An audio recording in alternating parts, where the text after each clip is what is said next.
कर्जत तालुक्यातील नेरळ ग्रामपंचायत हद्दीतील dumping ground परिसरातील नागरिकांसाठी धोक्याची घंटा बनली आहे। या डम्पिंग ग्राउंडला लागणाऱ्या आगीमुळे आता कोलार हे ग्रामपंचायत हद्दीतील नागरिकांचे आरोग्य धोक्यात आल्याचे दिसून येत आहे। या आगीचे कारण समोर आले नसून आगीतून तयार होणाऱ्या धुरामुळे परिसरातील नागरिकांचे आरोग्य धोक्यात आले।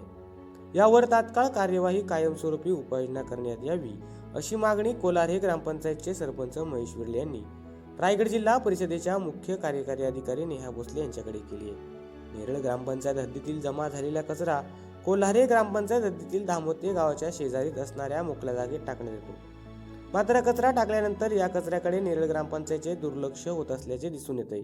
नेरळ ग्रामपंचायतने टाकलेल्या या कचऱ्याला वारंवार आग लागण्याचे प्रकार समोर येत आहेत। आता ही आग कशी लागते याचे नेमके कारण समोर येत नसले तरी परिसरात राहणाऱ्या नागरिकांच्या आरोग्याचा गंभीर प्रश्न निर्माण होऊ लागला आहे। धामोते गावाला लागून असलेल्या मॉर्निंग सोसायटी पलीकडील नाल्यालगत डम्पिंग ग्राउंड कचऱ्याला वारंवार लागणाऱ्या आगीमुळे परिसरातील नागरिकांना धुराचा त्रास होऊन श्वसनाचे आजार उद्भवू लागल्याने स्थानिक नागरिकांनी याबाबत कोलारे ग्रामपंचायतकडे लेखी तक्रार केली। याची गंभीर दखल घेत सरपंच महेश विर्ले, रोशन मस्कर, सोमनाथ विर्ले यांच्या मार्गदर्शनाखाली नेरळ ग्रामपंचायतचे प्रशासकीय अधिकारी सुजित धनगर यांच्या समवेत डम्पिंग ग्राउंड येथे प्रत्यक्ष भेट दिली। या भेटी दरम्यान सरपंच महेश विर्ले यांनी प्रशासकीय अधिकारी सुजित धनगर यांना कचरा न जाळण्यासंदर्भात सूचना दिल्या असून यापुढे कचरा जाळण्यात येऊ नये असे सांगण्यात आले।